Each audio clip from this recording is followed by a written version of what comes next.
इससे बहुत दुखी हूँ और मुझे लगा मैं सुसाइड कर लूँ, लेकिन मैंने सोचा मेरे 2 बच्चे हैं, परिवार है, हस्बैंड है। मेरा बच्चा 1.5 साल का था जब मेरे पति को पीट पीट के मारते थे, पर कोई जनता कोई नहीं बचा। जिस उन्नाव रेप केस में पूर्व बीजेपी विधायक कुलदीप सेंगर को उम्र कैद की सजा मिली थी, उस फैसले को दिल्ली हाईकोर्ट ने 23 दिसंबर को निलंबित कर दिया। एक रेप के आरोपी के ऊपर उनको दया आ गई। अब बताओ, रेप किया, लड़की के साथ में मानसिक रूप से गलत किया, और उसके बाद एक रेप विक्टिम के ऊपर दया नहीं आई। वो रेप विक्टिम जिसने एफआईआर में कुलदीप सेंगर का नाम जुड़वाने से लेकर सजा दिलवाने तक के लिए लगातार संघर्ष किया, जिसमें उसने अपने पिता को खोया, खुद पर जानलेवा हमले सहे और अपने सामने मौसी की जान जाते देखा। आज वो फिर इस फैसले के बाद न्याय मांगने के लिए सड़क पर उतरी है। 4 बार के विधायक हैं, क्या उनकी व्यक्ति जैसे वो पावर है? वो एमएलए विधायक थे 4 बार के, उनके पास बहुत पावर है, बहुतों को उन्होंने वो किया है, लेकिन जनता आ नहीं सकती क्योंकि बाहुबली है, वो नहीं आएगी। जो आएगी वो ऊपर ही पहुंच जाएगा। हमें तो बहुत कोशिश किया ऊपर पहुंचाने की, लेकिन हमारे साथ जनता, मेरे वकील और मीडिया के भाई बंधु सब साथ हैं। धरना करना अलाउ नहीं है। क्या रेप करना अलाउ है? क्या बहन बेटी को रोड पे मार के फेंक देना अलाउ है? कोर्ट का ये फैसला आखिर क्यों आया, विक्टिम का इस पर क्या कहना है और उनकी क्या मांग है, आइए उन्हीं की जुबानी सुनते हैं। दिल्ली हाईकोर्ट ने 23 दिसंबर को बीजेपी के पूर्व विधायक कुलदीप सिंह सेंगर को जो निचली अदालत से सजा मिली थी, उस फैसले को निलंबित कर दिया है। कुलदीप सेंगर 2017 में जो उन्नाव रेप केस हुआ था उसके दोषी पाए गए थे। 2019 में उनको उम्र कैद की सज़ा मिली थी। इस केस की जो विक्टिम है, जो उस वक्त पर नाबालिग थी, वो हमारे साथ हैं। सबसे पहले तो मैं आपसे यही जानना चाहूँगी, ये जो दिल्ली हाईकोर्ट का फैसला आया, इस पर आप क्या कहना चाहती हैं? मैं इससे बहुत दुखी हूँ और मुझे लगा मैं सुसाइड कर लूँ, लेकिन मैंने सोचा मेरे 2 बच्चे हैं, परिवार है, हस्बैंड है, मेरा फैमिली है, सब है, तो मैं ज़िंदा रह के ही न्याय लेती हूँ, ज़्यादा बेटर रहेगा। कि ऐसे केस में ऐसे रेप के आरोपी विधायक कुलदीप सिंह सेंगर को फैसला हुआ, ये देश का पहला ऑर्डर है मैम। ऐसा फैसला होना देश का पहला ऑर्डर है। आज तक मैंने दुनिया में ये नहीं सुना कि सज़ा को रोकते हुए और अपील को निलंबित करते हुए उनको जमानत दे दी गई। वो भी कैसे? जज साहब उन पे दया करते हुए जमानत दी है। एक रेप के आरोपी के ऊपर उनको दया आ गई। अब बताओ, रेप किया, लड़की के साथ में मानसिक रूप से गलत किया, और उसके बाद एक रेप विक्टिम के ऊपर दया नहीं आई, उसके ऊपर आई, उसके परिवार के ऊपर आई, उसकी बीवी के ऊपर आई, तभी तो उसको जमानत दे दिया है हमेशा के लिए। वो भी 1-2 दिन के लिए नहीं, 10 दिन के लिए नहीं, हमेशा हमेशा के लिए, जब तक अपील लंबित रहेगी, जब तक। ये तो देश की हमारी बेटियों को बहुत अन्याय है, बहुत मतलब हिम्मत हारने का ये ऑर्डर ऐलान हुआ है। जो खबरें हमारे सामने आती है वो आपके 8 सालों के संघर्ष को दिखाती हैं कि कैसे पहले आपने जो इस केस के दोषी हैं या पूर्व विधायक हैं, उनका नाम जुड़वाने के लिए एक लड़ाई लड़ी। उसके बाद आपने अपने पिता को खोया, आपके ऊपर हमला हुआ, आपने अपनी मौसियों को खोया, और फिर जाके जब सज़ा मिली तो फैसला इस तरह अब निलंबित करने का आ गया। आपके लिए इन 8 सालों के संघर्ष को आप कैसे बयान करती हैं, आप कैसे देखती हैं? मैं 8 साल से संघर्ष कर रही हूँ और करूँगी जब तक जान है मेरे अंदर। मेरे घर में मेरे छोटे बच्चे हैं, उनके पास सुरक्षा नहीं है, वो असुरक्षित है। अब मैं यहाँ बैठी हूँ, सारी सुरक्षा मेरे साथ है। मेरी विकलांग सास है, एक मेरे हस्बैंड है, घर में है, कुछ नहीं पता, दबाव के लिए मेरे बच्चे को उठा लेते हैं। क्या पता मेरी सास को गाड़ी में भर के लेके चले जाएं, क्या पता मेरे पति को भर के लेके चले जाएं, कुछ पता नहीं है। ये कैसा न्याय हमारे साथ हुआ है? हमको सुरक्षा दी, लेकिन परिवार को, मेरे हस्बैंड, मेरे बच्चों को सुरक्षा नहीं। घर में एक भी सुरक्षा कर्मी नहीं है। इतना मीडिया चल रहा, इतना मैं बोल रही हूँ, ये आवाज़ कमज़ोर करने के लिए मेरे बच्चे ही गुम कर दिए जाएंगे। मेरी विकलांग सासू माँ क्या दौड़ पाएंगी? नहीं दौड़ पाएंगी मैम। एक पैर की हैं, डंडा लेके दौड़ती। जब तक वो डंडा उठाएंगी जब तक मेरे बच्चे गायब हो जाएंगे, पता ही नहीं चलेगा मैम। उन बच्चों का क्या कसूर रहेगा? ले जाके कहीं मार दें, मैं तड़पती रहूँगी। मुझे तो फिर उससे मर जाना चाहिए। मैं तो मर ही जाऊँगी, बचूँगी नहीं। मेरे पति का क्या होगा? कुछ नहीं पता। नौकरी छूट गई, सब कुछ छूट गया, घर में बैठ गए। हम कहाँ से ये अपने बच्चों को दूध ला के पिलाएंगे? हम कहाँ से खर्चा ला के अपना पेट पाल सकेंगे? कहाँ से लाएंगे मैम? जब हम इस केस को पढ़ रहे थे तो हमें पता चला कि कुलदीप सिंह सेनगर जो पूर्व बीजेपी विधायक रहे हैं, उनके वकील ने ये अर्जी लगाई कि वो पब्लिक सर्वेंट नहीं है, मतलब वो लोक सेवक नहीं है। वो ये बताना चाह रहे थे कि वो उनको लोक सेवक मानकर 10 साल की सज़ा देना सही नहीं है, इसीलिए इसी आधार पर वो कम करवाने पहुंचे। तो आप इसको कैसे देखती है? क्या आपको लगता है कि कुलदीप सिंह सेनगर सिर्फ एक व्यक्ति के तौर पर पावर रखते हैं, या जो एक लोक सेवक की पावर ऐसा होती कुछ है? नहीं मैम, विधायक उनकी की पावर पूरी एमएलए की है। 4 बार के विधायक हैं। क्या उनकी व्यक्ति जैसे वो पावर है? वो एमएलए विधायक थे 4 बार के। उनके पास बहुत पावर है, बहुतों को उन्होंने वो किया है। लेकिन जनता आ नहीं सकती क्योंकि बाहुबली है, वो नहीं आएगी। जो आएगी वो ऊपर ही पहुंच जाएगा। हमें तो बहुत कोशिश किया ऊपर पहुंचाने की, लेकिन हमारे साथ जनता, मेरे वकील और मीडिया के भाई बंधु सब साथ हैं। मुझे नहीं पहुंचा पा रहे हैं, नहीं तो वो 1 घंटा भी नहीं लगेगा मुझे ख़त्म करने में। कोर्ट ने अपने ऑर्डर में कहा कि अगर वो जेल के बाहर आते हैं तब भी वो 5 किलोमीटर के दायरे में नहीं आएंगे आपके, जहाँ भी 5 आप। किलोमीटर क्या, 5000 किलोमीटर उनके लिए कुछ नहीं है। उनके साथी, उनके सहयोगी तो हैं। सीआरपीएफ उनके लिए क्या है? कुछ नहीं है, कुछ नहीं है मैम। मारना होगा तो पैसे में बहुत ताकत है, मार देंगे। आप सुप्रीम कोर्ट में, या आप इस देश के नेताओं में, उत्तर प्रदेश के मुख्यमंत्री या देश के प्रधानमंत्री से क्या अपील करना चाहती है? क्या बात आप वहाँ तक पहुँचाना चाहती हैं? मैं तो प्राइम मिनिस्टर से भी मिलने का टाइम मांगा है, प्रधानमंत्री से मिलने का टाइम मांगा है, मुख्यमंत्री जी से भी मिलने का टाइम मांगा है, और राष्ट्रपति महोदय से मिलने का टाइम मांगा, क्योंकि वो महिला है। राष्ट्रपति मुर्मू जी, वो महिला है, महिला है, महिला का दर्द समझेंगी। हमें मिलने का टाइम दें ताकि हम मिले, अपने दिल की बात बताएं हमारे साथ में कोर्ट में क्या किया।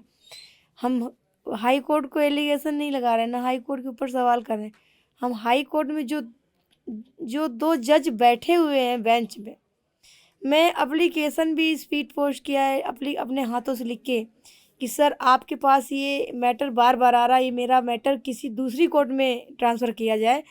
फिर भी वो जज ना सुनते हुए उस मैटर में सुनवाई किया है। बाकायदा मेरे पास अभी भी उसकी रसीद पड़ी हुई है। लोकतंत्र में सबका लड़ने का अधिकार है, लेकिन उस रेप के आरोपी, रेप के परिवार, रेप के जो भी रिश्तेदार, उनको देश में लड़ने का अलाउ नहीं है। अगर वो लड़ेंगे ना तो फिर देश की बेटियां मर ही जाएंगी, मार दी जाएंगी। अम्मा, आप पीड़िता की माँ हैं। आपने अपनी बेटी के साथ ये अपराध होते हुए देखा, और जब आपने इसकी लड़ाई लड़ी तो आपने अपने पति को खोया, अपने परिवार के कई सदस्यों को खोया। अब जब ये फैसला आया है तो आप इस पर क्या कहेंगी? आपकी क्या राय है? हम सुप्रीम कोर्ट, हमेशा मेरे वकील, हम जितने बार इनकी बेल लगती थी मेरे वकीलों ने खारिज कराया। इनकी बीच में बेल लगी थी, मेरे सारे वकीलों ने उदास हो गए। राखी बंधन के 3 दिन पहले इनकी बेटी बोली, अगर घर का वकील होई के अपनी लड़ाई लड़ेगा तो पूरी जनता दुनिया बाहर हो जाएगी। उनकी बेटी खुद की वकील है, ठीक है। और मैडम, हमको हाई कोर्ट ने न्याय तो नहीं दिया, पर हाई कोर्ट पर हम इल्ज़ाम नहीं लगा रहे हैं, पर वो जज ने पीड़ित परिवार का दुख दर्द नहीं देखा, ठीक है। मेरे वकील आगे जाएंगे, सुप्रीम कोर्ट पे हम दरवाज़ा खटखटाएंगे, मेरे वकील भी खटखटाएंगे, हम उनके साथ जाएंगे, हमको वहाँ पर भरोसा है। और वरना हमको मुख्यमंत्री जी, योगी जी, दिल्ली सरकार, यूपी सरकार तो यही न्याय की गुहार लगा रहे हैं। हमको न्याय मिलना चाहिए, इनकी बेल कैंसिल की जाए तभी हमको न्याय मिलेगी, नहीं तो हमको न्याय नहीं मिलेगा। मेरे परिवार को चुन चुन के मार देंगे। मेरे पति को जिस हालत पे मारी ना है। मेरा बच्चा 1.5 साल का था जब मेरे पति को पीट पीट के मारते थे, पर कोई जनता कोई नहीं बचा। अब अधिकारिन के गाड़ी माँ ईटा ढीला अन्नू टेंडन की गाड़ी जब मैं पति मारे गए रहे, न्यूज चली रही, तो अधिकारिन की गाड़ी में ईटा ढीला फेंक सकते हैं।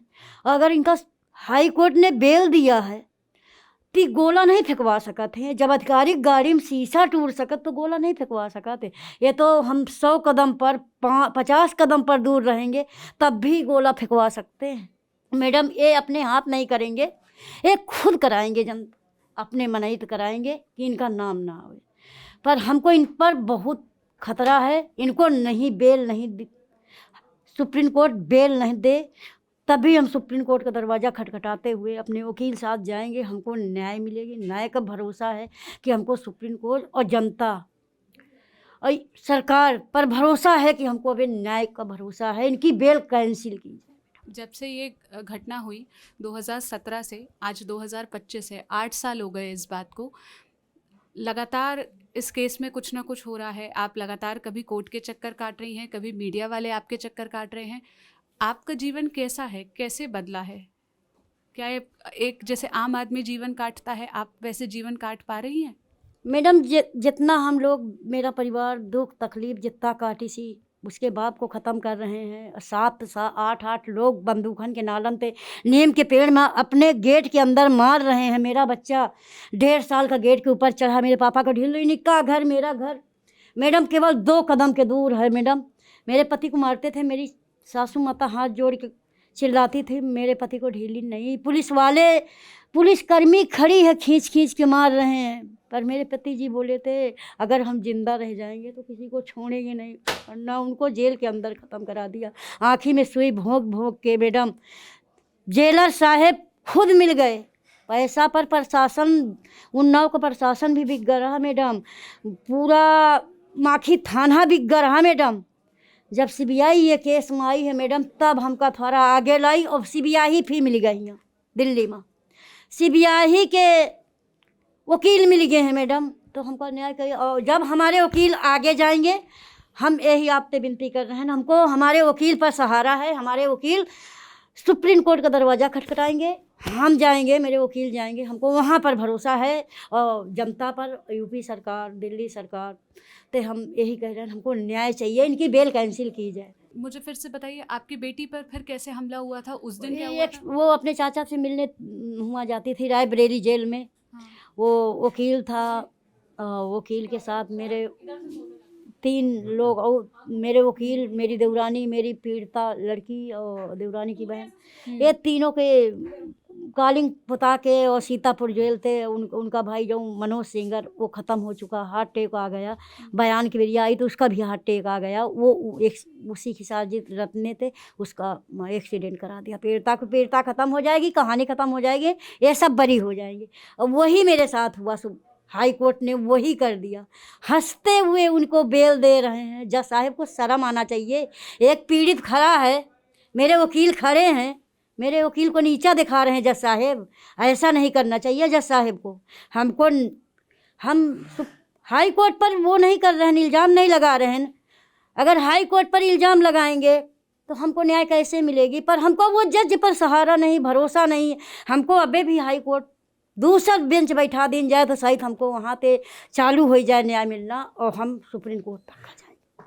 इस केस को अगर आसान भाषा में समझना हो तो वो ये होगा कि निचली अदालत ने जब कुलदीप सिंह सेंगर के खिलाफ सज़ा सुनाई पॉक्सो के तहत, उसकी धाराओं के तहत, तो उन्होंने इस बात को कंसिडर किया कि कुलदीप सिंह सेंगर क्योंकि एक पूर्व विधायक रहे हैं, वो पब्लिक सर्वेंट रहे हैं, लोक सेवक रहे हैं, तो इसलिए उनकी सज़ा जो एक आम नागरिक को पॉक्सो के तहत 7 साल की होती है वो नहीं, जो लोक सेवक की पॉक्सो के तहत सज़ा होती है वो 7 साल से अधिक होती है, 10 साल की, उस कैटेगरी में सुनाई।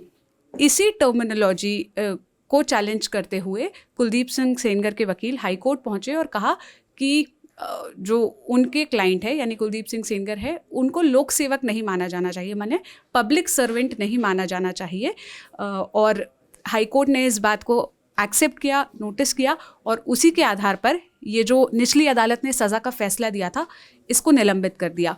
अब इसी फैसले के खिलाफ जो पीड़ित, इस केस के जो रेप विक्टिम है, उनका जो परिवार है वो विरोध कर रहा है। हालांकि इस फैसले के बावजूद कुलदीप सिंह सेंगर जेल से बाहर नहीं आएंगे, क्योंकि पीड़िता के पिता की हत्या करने का आरोप भी उन पर है, वो केस भी चल रहा है। लेकिन हाईकोर्ट का ये फैसला अपने आप में पीड़ित परिवार के लिए काफ़ी ट्रैजिक और शॉकिंग है। वो इसलिए इसका विरोध कर रहे हैं। अब वो इस बात की गुहार लगा रहे हैं कि सुप्रीम कोर्ट उनकी आवाज़ सुने। वो प्रधानमंत्री से मिलने का समय मांग रहे हैं कि वो उनके आगे अपनी बात रखना चाहते हैं। इस केस में जो भी डेवलपमेंट्स होंगे हम आप तक पहुंचाएंगे।